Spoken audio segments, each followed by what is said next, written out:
say, I am glad that you're here. This is the Pastor's Weekly, and you know what? We have fun here every week. We talk about joy, and we talk about how joy applies to our lives, to our ministries, to our families, and one of my wonderful aspects of my job is I have the chance to work with churches and leaders, leadership teams, and help them apply Thrive Training, the life model, to their congregations. And so this is a lot of fun, and I'm glad that you're here with us today. I want to give you a little bit of an idea what we're going to do. Each week we interact. You know, we talk about joy. I have a special guest speaker every time, most of the times, because sometimes I lead these on my own. But we have a very special guest today that I'm going to introduce in a moment. But what we do is we'll talk a little bit about a certain topic that is joy-related, that is relevant for you as a pastor and a leader. And after we have a little time of teaching, we'll talk about some of what was shared. How does this apply to my life? How does this apply to my work and to my ministry? So this is your invitation today to interact with us. We really hope that you'll share some of what you're learning as you hear this material, because we really want you to be able to take this home and start using it. So with that said, I want to talk about my special guest here today, who is Dr. Bill St. Cyr.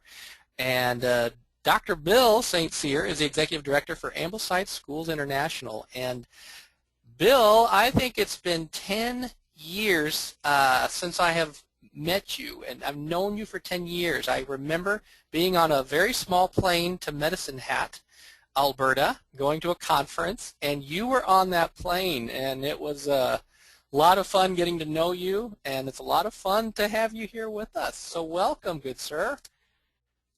Can you, I think you're on mute. I think we might have had you mute earlier, and sorry about that. It's easy to forget. And Bill's going to talk, Bill, as you get that mute thing done, Bill's going to talk about joy starting, leader, and leadership. But Bill, why don't you tell everybody a little bit about yourself? Well, Chris, it's delightful to be with you. Yeah, it's hard to believe it's been 10 years, but it's been a very good run.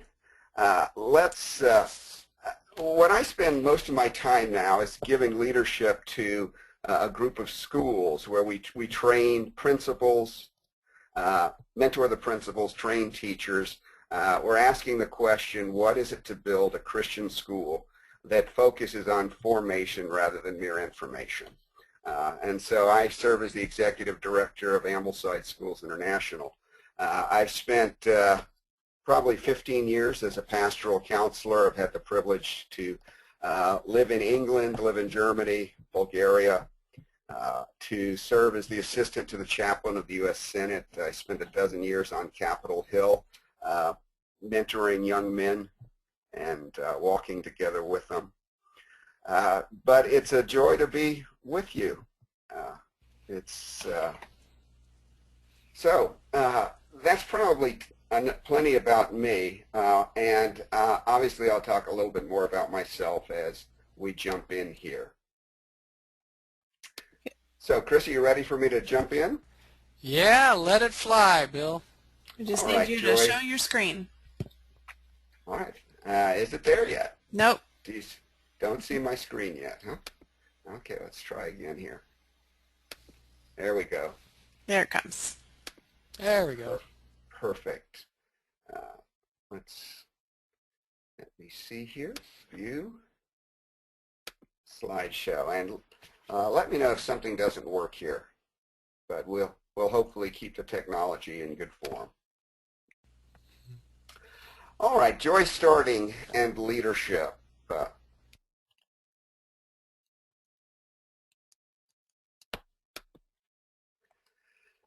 First, a couple of my fundamental convictions. I am absolutely convinced that fullness of life is found in Christ Jesus. He is the Alpha and the Omega, the beginning and the end. He is the source of life. It's in abiding with Him that we bear much fruit. and apart from him we can do nothing. He is life itself, and that is the beginning of all that we try to do. A second conviction that I've come to is that we live out of our heart, not out of our head. And by that I'm obviously using heart and head as metaphors. Heart for the emotional relational life, head for the processing of information and rational considerations. Part of the post-Enlightenment myth of our culture has been that we are primarily rational creatures. I think if we give any due reflection, we'll find out that we're not principally rational creatures, but principally relational creatures. And contemporary neuroscience shows us that, in point of fact, the emotional, relational, and motivational centers of the brain are all highly integrated, but they're quite far removed from the rational, verbal centers of the left prefrontal cortex. In short, we live out of our hearts, not out of our heads.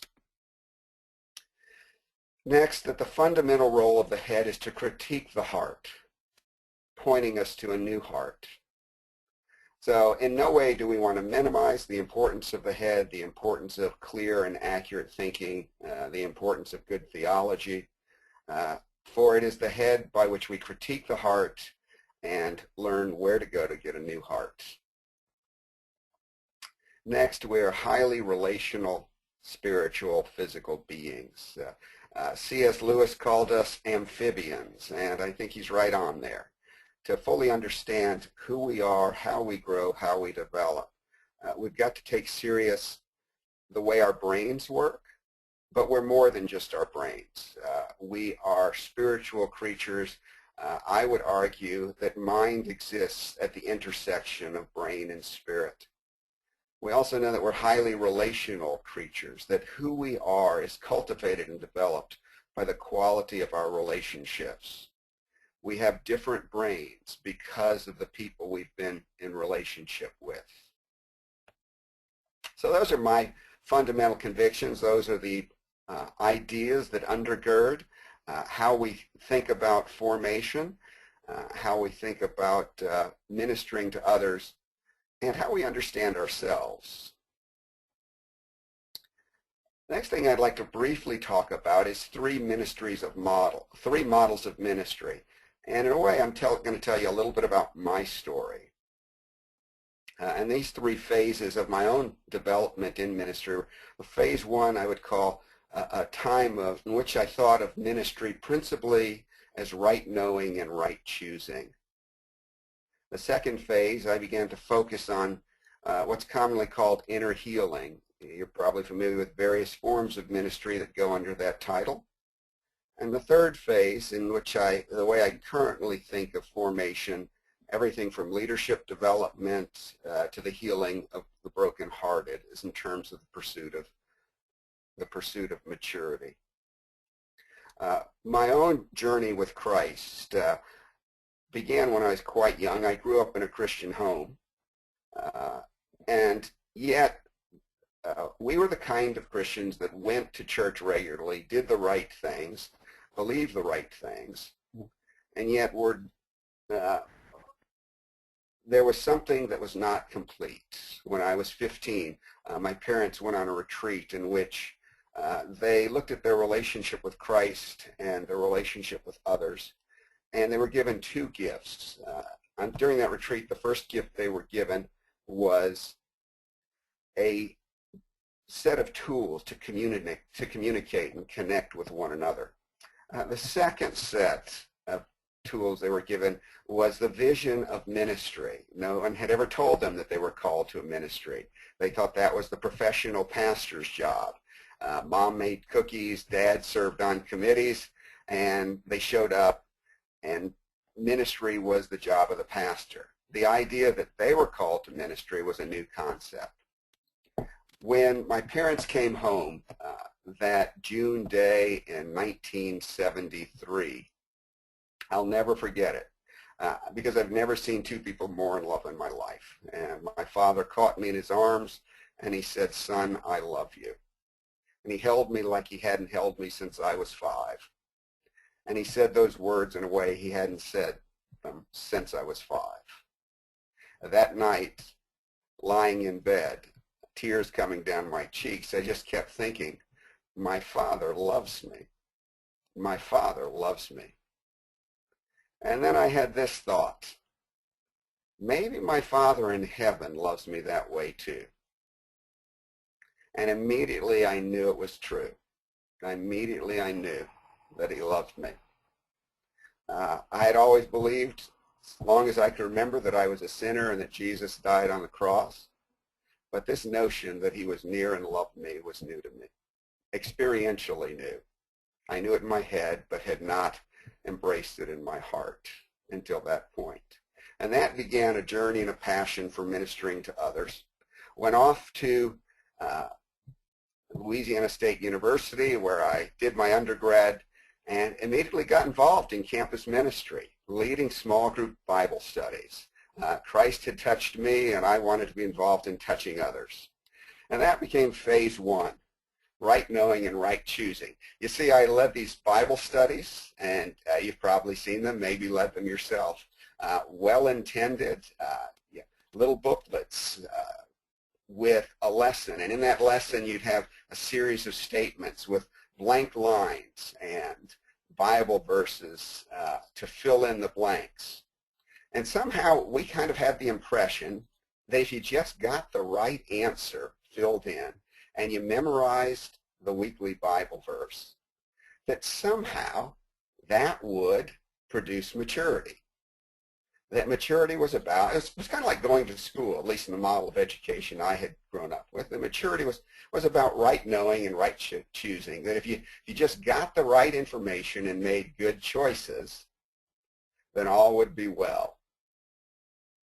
And if someone was struggling, well, it's obviously either they didn't have the right information or they weren't making right choices.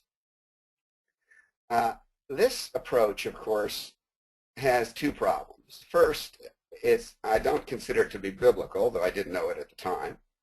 And second, in my experience, it just doesn't work very well. Even looking back to those days, we were a ministry of a couple of hundred eager college students, and someone would show up and they might be there for 4, 6, 8 weeks, and then they'd stop coming.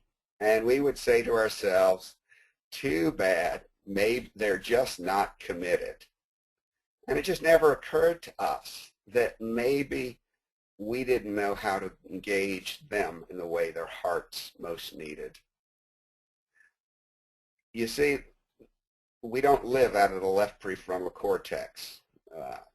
All I have to do is ask myself, and I expect you could do the same. What are those things that we've most struggled with for the last 30 years? Committed to Christ, but for 30 years we've been struggling with an issue. And we know memorizing a Bible verse won't make it different because we've memorized all the Bible verses.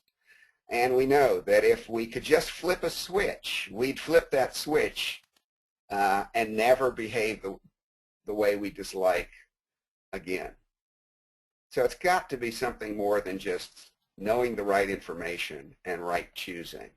But that was the first phase of my ministry, and after a few years I began to sense that something was missing.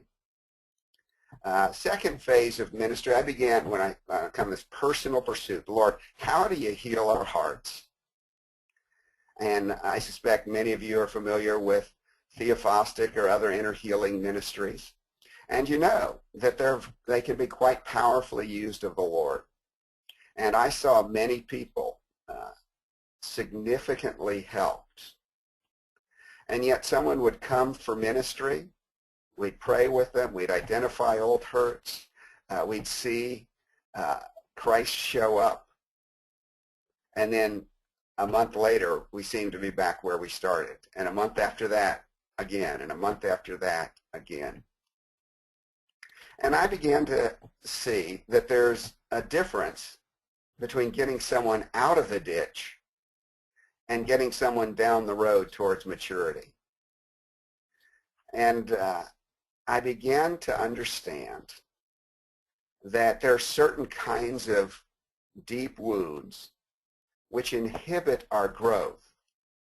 But taking care of those wounds doesn't automatically bring to maturity. And that led to the third phase. And this is where I am now, and that's the pursuit of maturity.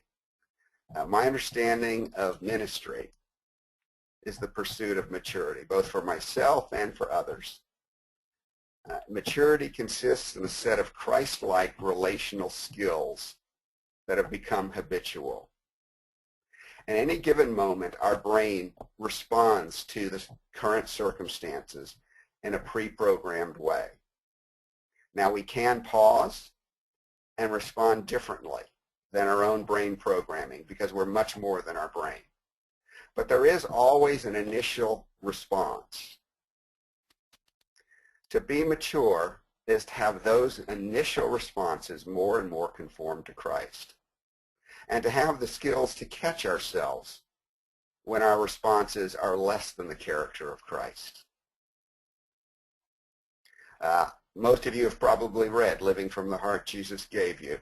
We could spend this whole time talking about just the pursuit of maturity, but I want to move on to the given topic, and that's leadership. So we'll focus on just 5 leadership maturity skills. Again, we could talk a lot more about, we could have a more extensive list, but for time's sake, I'd like to zoom in on 5. The first is a mature leader. A leader has to have a masterful awareness of his own mind, heart, and head. Second, has to be masterful at entering a shared mind state with others. Third, has to be masterful at maintaining a shared mind state with God. Fourth, have a high capacity for processing emotional relational pain. And fifth, have a high joy capacity. Taking each of these one at a time. A masterful awareness of my own heart, of my own mind, heart, and head. Am I aware of my own feelings and motivations? At any given moment, in any given situation, my brain will make an emotional, relational assessment of what's going on. Is it good to be me in this situation? Am I threatened? Am I safe? Is what's happening desirable? Is it not desirable? How do I want to respond? I will feel something about what's going on, and I will be motivated to respond in a certain way.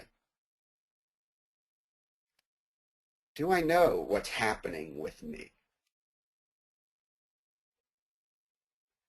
I'm working hard this afternoon and on a project we've got due for next week. My wife walks in. Do I realize what happens in me at that moment? Am I glad to see her? Am I frustrated because she is getting in the way of me fulfilling the task at hand? I will have a reaction. Am I aware of my reaction? Because it's that reaction that will determine what happens next. Because the second thing is what happens in my head. So if the first, my feelings, motivations, metaphorically, I'm talking about what happens in my heart in any given moment. The second thing is what happens in my head. And that is, I will immediately rationalize my feelings and justifications, my feelings and motivations. You see, most of us grew up with this Enlightenment myth that the way I live my life is I do a rational assessment of a situation, then I make a decision based upon my intellectual commitments, and I move forward. Point of fact, that's backwards. That's not at all how it happens. we enter into a situation, we have a set of feelings and a set of motivations that are aroused. We then immediately justify those feelings and motivations. We live out of our heads, not out of our hearts. Now that's the way God made this. He's got a purpose, but not. I'm getting some technical problems here, real slow. Aware of our rationalizations. Then I can question. Okay, are you okay now? Yeah, that's the better. It just we didn't catch that last minute or so of what you were saying. Okay. Let me just carry on. Let me know if there's any more problems. Okay. And so we have a tendency to rationalize whatever feelings and motivations are present. Now that's not a threat if we're aware of what's going on and have the and can step back and say, what exactly? Here's what I'm feeling. Here's what my motivations are. Here's my process of justifying those. And does that conform to Christ?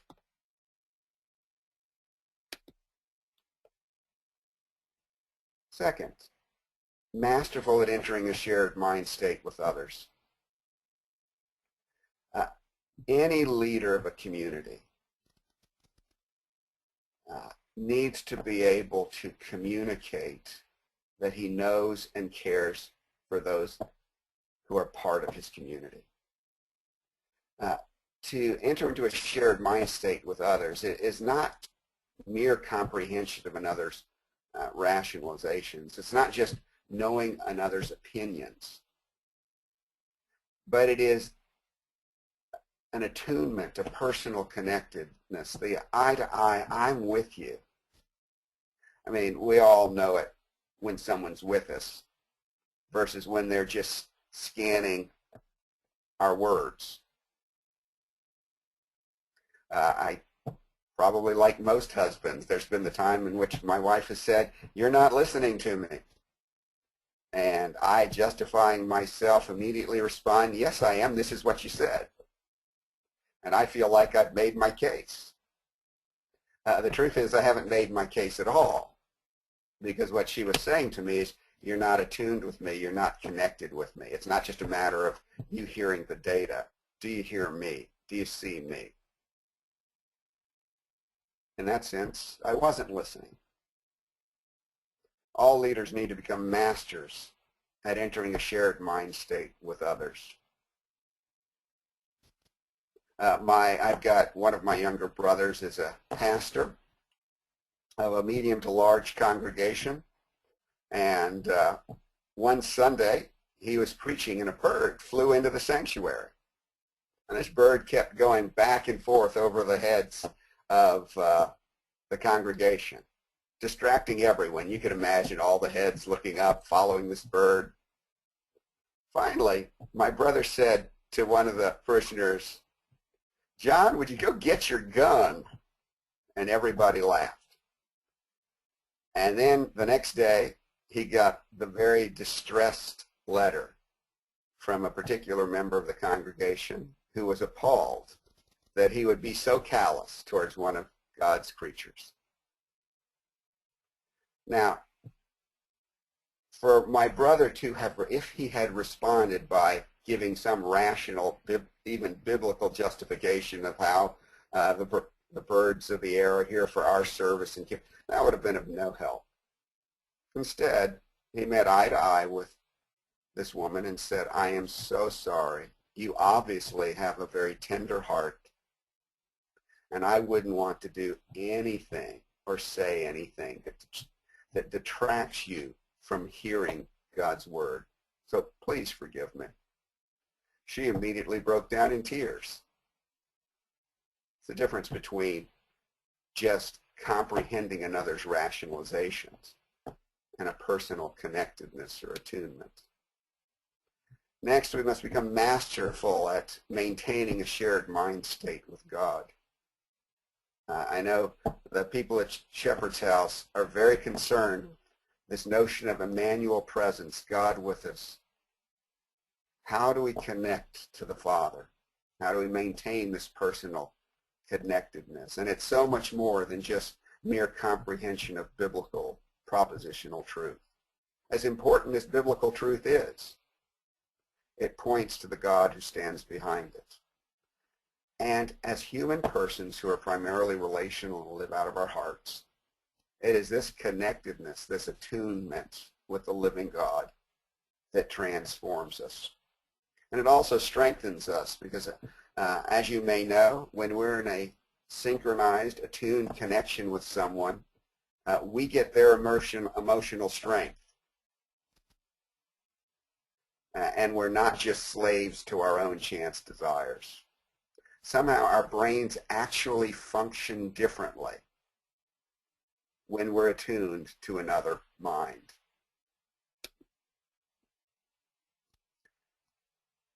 Next, as leaders, we want to have a high capacity for processing emotional, relational pain. Every community is pain-filled. If you live in a place where Satan is the prince of the power of the air and where tribulation is guaranteed, you'll be in a community that's pain-filled. The question is, how will the leadership handle that pain? I am convinced that one of the roles of leadership is to absorb the community's pain, to bear it, then to present it to Christ. I think that's probably what Paul had in mind when he said, I fill up in my own body that which is lacking in the sufferings of Christ. Is Christ's suffering insufficient? Of course not.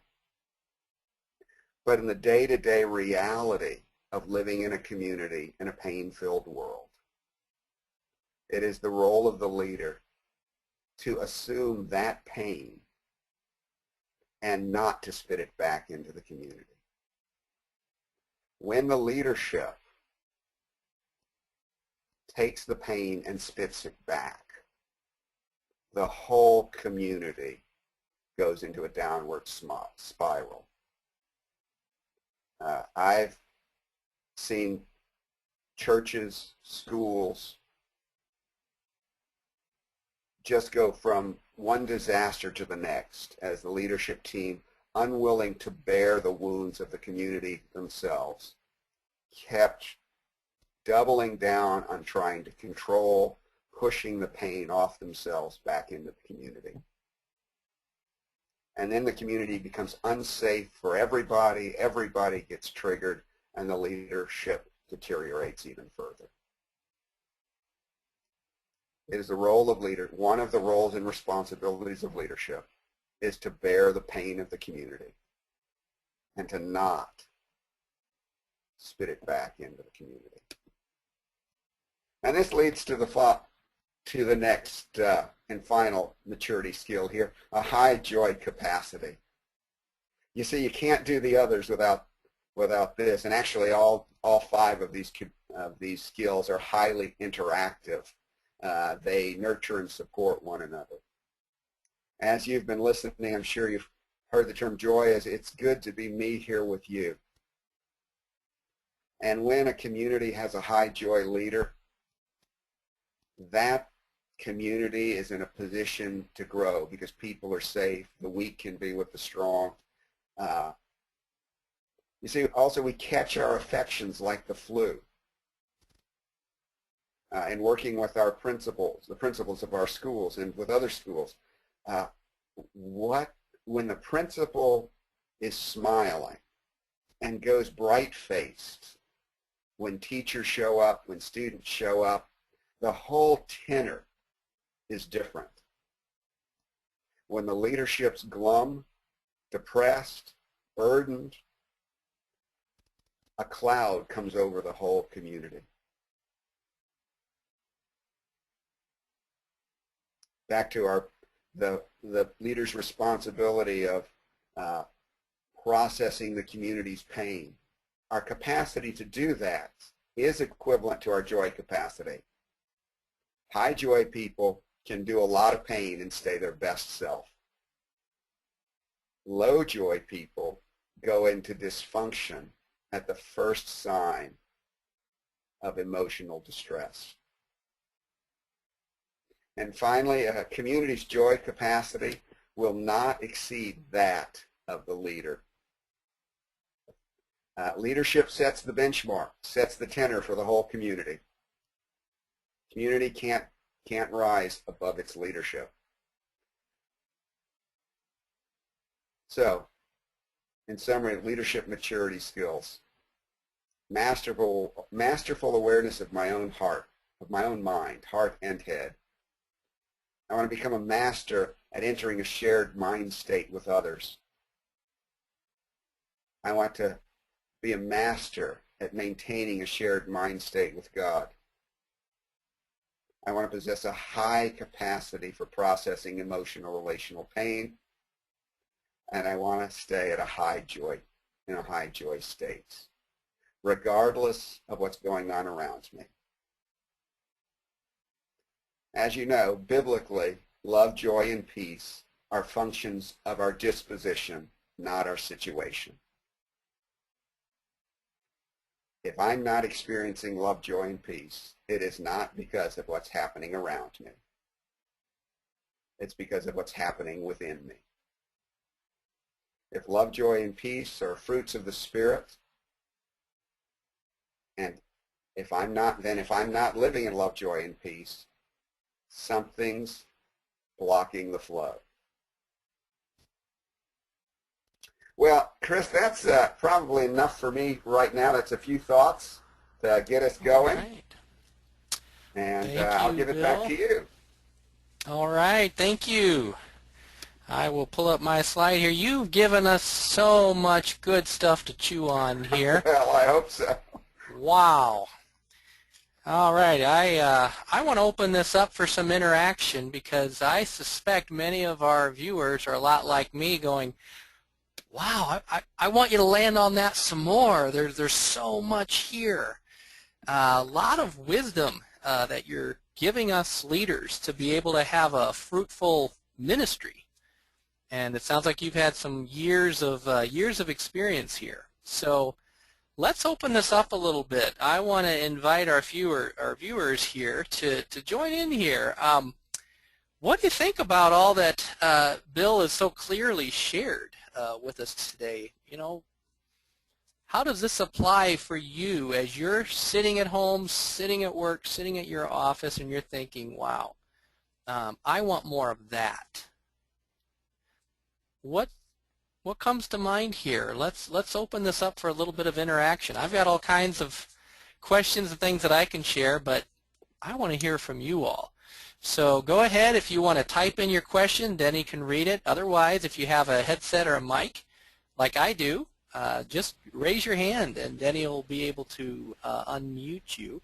But I recognize a lot of names on this list. Some of you are pastors. Some of you are retired pastors. I imagine you're thinking, wow, this is stuff that would have really helped me when I was pastoring, if you're retired, or for those of you who mentor young leaders. All right, we've got Cliff on the line. Cliff, are you there? All right. Yes. Can you hear me? Cliff, welcome. Thank you. Yesterday I had a person ask me directly, what can I do to mature?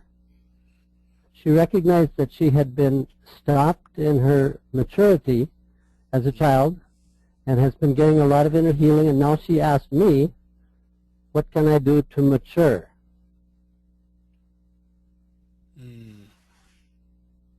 Wow. So what did you say? Well, basically that I'd have to lend her my book on how to live from the heart that Jesus gave you.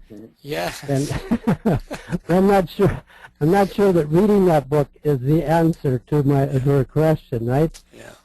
Yeah.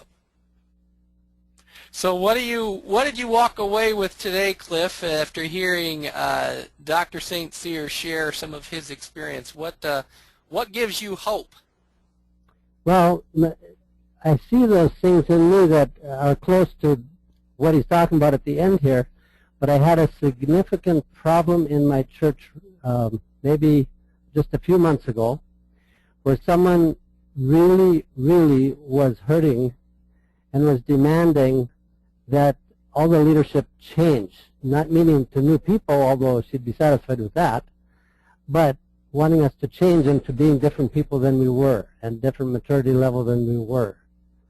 And she ended up pulling herself out of the congregation, sitting on the sideline, and that's where she is today. And that, we all responded, but I think we responded somewhat from the head, but also from the heart in trying to deal with it. Now, would it have helped to meet with her in person at that point? I really don't know. We tried some of that, and I have another person that refused to be in my presence when she was to resolve things, but I did write to that person recently, and it appears to have solved the problems between us. But it took hours to write it. I was careful of my wording and all that stuff. So I'm seeing that I'm in the midst of what I'm hearing today that I want to learn more about. Yes. Well, could I add something here to Cliff's question, Chris? Yeah, please. There are three things in terms of maturity. First, it's hard to go somewhere if you don't know where it is. And so in community, if I want to grow to maturity, I need to have before me someone who looks mature, who is mature. Now, obviously, it's maturity's broad spectrum. And so Chris may have some parts of his life or some ways of responding that are more mature than I, and I may have some ways of responding in some certain situations in which I'm more mature than Chris. For instance, I do sadness very well. If it's a very sad thing, I can weep with you, and I don't go into a great deal of inner turmoil or emotional distress with very sad situations. I'll still sleep well at night. But I can grieve with those who are grieving. Sadness, I do very well. Shame, I've been working on that for a while. I'm much better at doing shame than I was 30 years ago. 30 years ago, if you wanted to throw me into brain dysfunction, do something that embarrassed me or put me in an embarrassing situation. Hard for me to stay attuned with Jesus when I was embarrassed. So if 30 years ago you were looking for a model of how to be mature, you didn't want to look to me for handling high shame situations. So the first thing is you got to have a model. And so I would encourage her within the community, this person, look around. See who does maturity well, who looks like Jesus in many different situations. Now that also requires that you're continually in the scriptures getting to know exactly what Jesus looks like, so that when you see it in flesh by someone in the community, you say, oh yeah, that's what Jesus looks like in this kind of a difficult situation, and that's what I want to be. So the first thing is you've got to have the vision for what maturity is, and that vision really has to be incarnated for most of us most of the time. We can see, we can hear the words, love your enemy. But when we see someone actually doing it, then we say, oh, that's what that looks like. That's what someone who's really mature in Jesus, when there's an enemy, that's how they respond. That's what that looks like. So the first thing is, we need to be with people who incarnate different aspects of maturity. You don't have to find someone who's got it all. That'd be a long, probably fruitless search. But we have to recognize what maturity looks like. The second thing is we have to become increasingly aware of ourselves, so that instead of justifying my responses at any given moment, and that's always my first inclination, at any point, anytime I respond, my first inclination is always to justify that response. So I become increasingly aware, and this requires pause, quiet, And we're not very good at that as a culture, and we leaders are particularly not very good at that. We're not very good at the reflective life. So I become increasingly aware of how I'm reacting, and then I put that up against the image of what maturity looks like. And I say, right now, I've got an immature heart. Right now, life is shining on my immature heart. And so that's the second thing. I become increasingly aware. And the third is I learn how to do kind of a mind-to-mind synchronization with the Holy Spirit, and sometimes often mediated through other persons. So that in the midst of I see myself reacting in an immature way, I find and connect with someone who's not acting in an immature way, someone who in this kind of situation is able to stay their best self, able to live out of the heart Jesus gave them. And the good news is sometimes there's not a human person there to help me do that, but Christ is always there. So that the moment I find myself responding in less than my best self, I pause and I connect with Jesus. And then I have the potential to respond in a different way. And actually, when I respond in a different way, I then rewire my brain. And the more I do that, the more I get a new brain, the easier it becomes to respond in a mature way. So that would be my three things. That sounds very hopeful. Hopeful, I like it. Yeah. I'm going to have to give her those 3 points as what to do to mature. Yes. Yes. If you weren't taking notes, this is being recorded. That's right. Good reminder. And even if we are taking notes, can we have access to that? Yes. Yes. That's right. Okay. Thank you. Thank you. Yes, thank you, Cliff. Appreciate your thoughts. All right, Cliff, I'm going to allow you to be in control of muting yourself when we're done here, so that if you want to talk again later when Chris posts his questions, feel free to jump right back in. Okay, Cliff? Okay. Thanks. I wanted to read a little comment from Carol. Is that okay, Chris? Yes, please. This is Carol Brown. She says, this is so exciting to hear, and she wants to be able to share about the burden bearing that Bill has talked about. So many leaders are not skilled and do not realize when burden bearing is happening or how to respond. So yes, true. Good.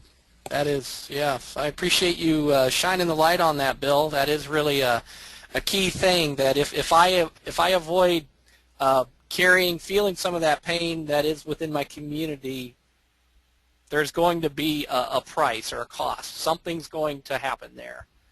And yeah, I think a lot behind that, Chris, is we all feel an intense need to stay safe. And when life gets painful, we've got a couple of options. One, we can try to stay safe by being in control and trying to make it stop, and we actually then become toxic. Because the truth is, I will always take care of myself first until I know I'm taken care of. If psychologically at the moment I don't feel taken care of, everything I do will be about me and protecting me. And the fact that I can justify my reactions with all kinds of Bible verses doesn't change the fact that what I'm doing is protecting me, and everybody in the community knows it, and everybody knows this is no longer a safe community. Once the leader's willing to throw the weakest person in the congregation under the bus to protect himself, we're done in terms of the advancement of the kingdom. So I want to stay safe, and if I don't know how to do that really well, I'll try to take control. And trying to take control, I'll become abusive. And I'll justify it with Bible verses, claiming that I'm being righteous and doing what's right for the sake of the church and the sake of the kingdom. In fact, I'm just protecting myself. Now, on the other hand, if I know how to suffer well, and I know that I'm safe because I'm held by Christ. I mean, one of the most remarkable scripture passages, this passage shaped my counseling ministry probably more than any other biblical passage, was Acts 7 and the stoning of Stephen. Here's a good man, cares for widows and orphans, one of the first deacons. One day he's out talking about Jesus, and some people get so upset that they drag him outside of town and commence to stoning him to death. Here's a good man being stoned to death. But for all the world, he looks like a man at peace. Now, how can you be being stoned to death and be at peace? Such that what he says is, Father, forgive them. They don't know what they're doing. How can you do that? How can a leader be being stoned to death and say, Father, forgive them. They don't know what they're doing. And there's only one way, and it's the wonderful two verses. He looked up, and he saw Jesus standing at the right hand of the Father. And I'm convinced he had a right brain to right brain, synchronized, attuned connection with Jesus. And when you do that, you get the emotional strength of the one you're attuned with. So he was so connected with Jesus that he had no need to self-protect. He was safe because Jesus held him. And that's the way we've got to be as leaders.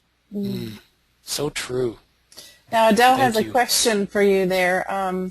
In talking about bearing the pain of the community and giving it back to Christ, what has your experience, maybe a personal example, of bearing the community's pain and not being dragged under with it? Oh, gosh. I wish there were fewer. So just one. The real question is, what can I share and not say anything negative about anybody else? That's the real art right now. No, I can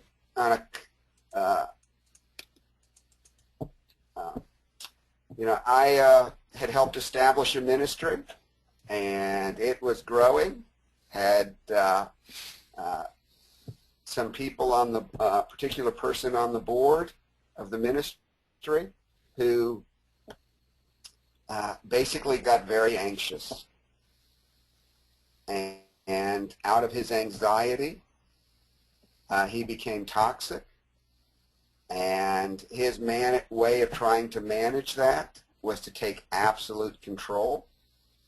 And to take absolute control required him to say very unpleasant things to people about my wife and myself. And as much when that kind of thing happens, you don't want to then go to the community and slander the other person. But to walk through it without becoming toxic yourself requires a great deal of prayer, a great deal of being on your knees. How do you bless those who curse you and pray for your enemies? Sadly, I've seen that kind of thing happen more than once. When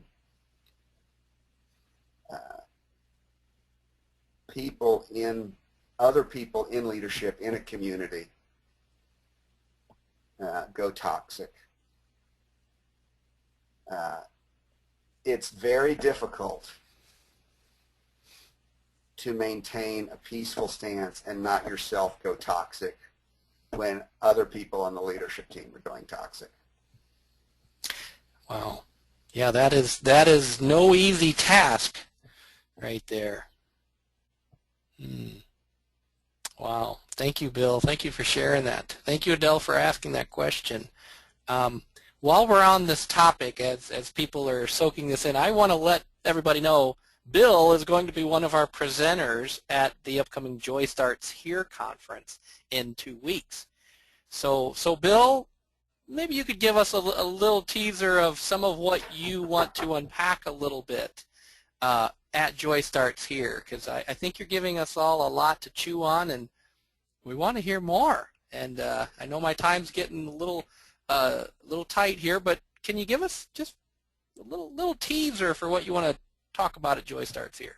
Sure, Chris. As you know, the Lord's got us, my wife and I, giving leadership to this network of schools, and we're really praying for a reformation in education. The work that many wonderful Christian educators like Sheila are doing is incredibly valuable, going into the current system, which is really an anti-joy system, and trying to build joy there. We asked the question, if you could build a school from the ground up that would cultivate maturity in the lives of children, what would that look like? In other words, what kind of school would there be in which children came at age 5, left at age 18, and would be far, far, far less likely to be in my counseling office 20 years later? We'd like to be proactive in terms of cultivating children. When you live in a culture in which the vast majority of adults no longer know how to live, they might know how to produce, and they certainly know how to consume, but how to really live. If many, many adults, and many people in our churches have lost those skills, how do you pass them on to the next generation? And so that's what we're about. We think of education as formation rather than mere information. And we'll be talking more about how you raise children, how you help them grow up, as opposed to merely giving them information. And as a father, I want to hear what you have to say, and I'm guessing many of our listeners today, as a parent, as a grandparent, this is the kind of stuff that we want to learn so that we can then spread that joy and start that joy and share that life so that children can blossom. And boy, that's much needed here. All right, we have time. We have about 1 minute left. I just want to put this out there before I start talking about more resources. Anybody else have a quick question or comment for Bill here before we have to move on? I just want to give you that opportunity. And Richard is there. Richard. All right. Richard, welcome. Need you to turn your speakers down.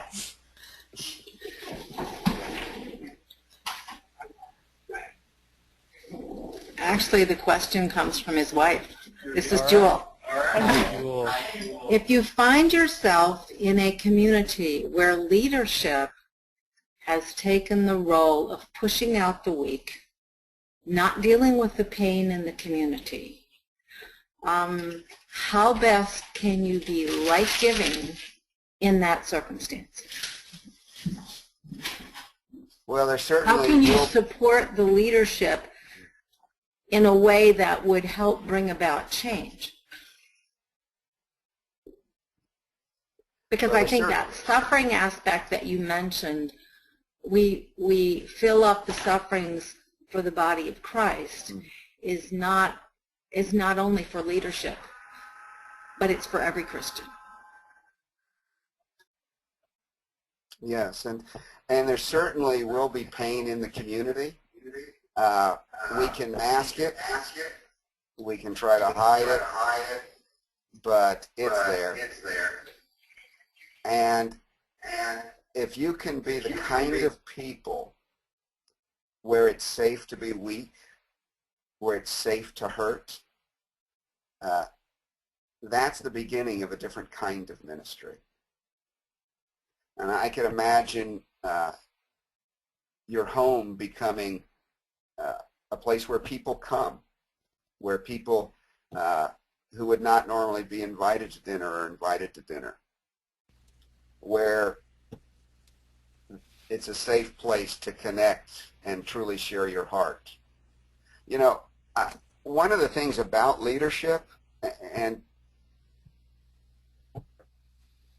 I remember about 15 years ago, I moved into a town, and I connected with the pastor of one of the churches there, and we went out and had, I was beginning a counseling ministry and wanting to let him know what we were doing, and we went out and had lunch together.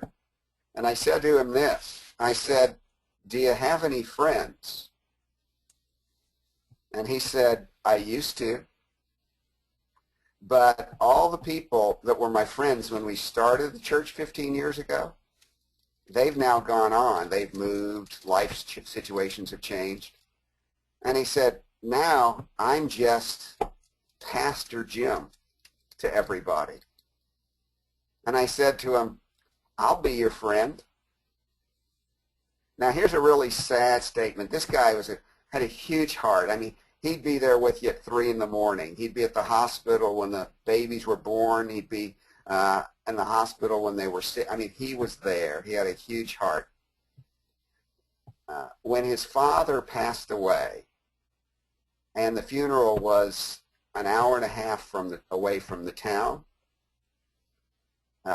the people from our town that were there were me and one other person from his church. Mm-hmm. Whole congregation, hundreds of people, only one made the hour and a half drive. Wow. To their pastor's father's funeral.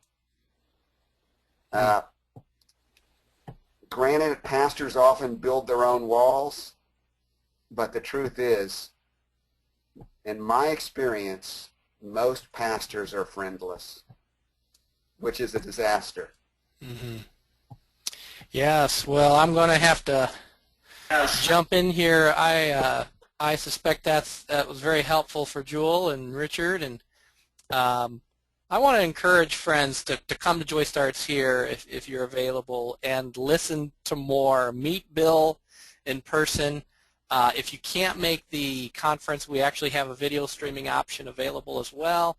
But one of the exciting things that we're really encouraging people here with the conference is to learn about this new resource, Joy Starts Here, where Bill talked about the weak and the strong and growing joy.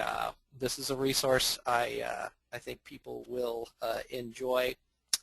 And Jen and I just are in the process of releasing a new book that is designed to help busy married couples start some joy. So I hope that friends will take a look at this resource. Let's see. Here's the conference details where Bill, myself, Dr. Wilder, Ed Corey, Sheila Sutton, the whole crew is going to be together. And you can learn more about Joy Starts here at thrivetoday.org. Bill, before we end here, where can people learn more about Ambleside Schools, what you've been talking about here? I suspect many of us are intrigued and would love to learn more. How can they do that? Sure. If you just go to AmblesideSchools.com, AMBLESIDESCHOOLS.com, there's a lot of information. One of the most helpful resources is on the home page. You'll see a tab for videos. And there's a whole set of videos that kind of describe how we think of forming the hearts and minds of children. All right. Thank you. And I just want to let people know we've got more JOYStreams coming, more in the pipeline. We've got Anna Hill, who's our Thrive Canada leader. She's going to talk about how joy transformed her family and her ministry. And then I'm going to be on the following week in October on the 17th to talk about 3 steps to start joy. And you know what? I've hesitated to schedule too much right now because I want to hear from all of you. What topics would you like to hear? Email me. Let me know. Would be happy to get some of those scheduled. And Bill, I'd be honored. We've got to get you back here sometime. This is one of those recordings that I want to go through again and hear it. You've given us so much to chew on. Thank you for being here with us today. It's always a privilege. Pleasure to be with you, Chris. And I want to thank Denny for all your work to make these happen. Thank you, Denny, for your faithfulness to pull this off and work with this technology on our behalf. It's my pleasure. And just want to pray God's blessing on all of you today. Thank you for being here. And I just pray the things that Bill has shared with us, God will continue to use that in your life. And we hope to have you back here very soon. God bless you today.